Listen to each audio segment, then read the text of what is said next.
myös liikkujat.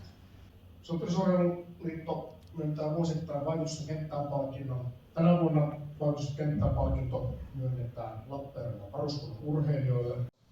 Oikein hyvästä tuottajatyöstä.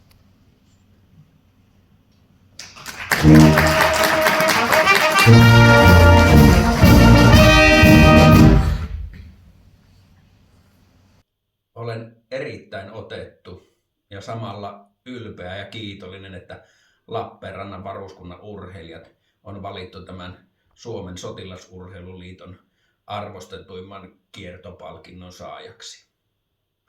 Lappeenrannan varuskunnan urheilijat on aktiivinen ja hyvinvoiva seura ja nyt sen toiminta on huomioitu valtakunnallisesti tällä palkinnolla.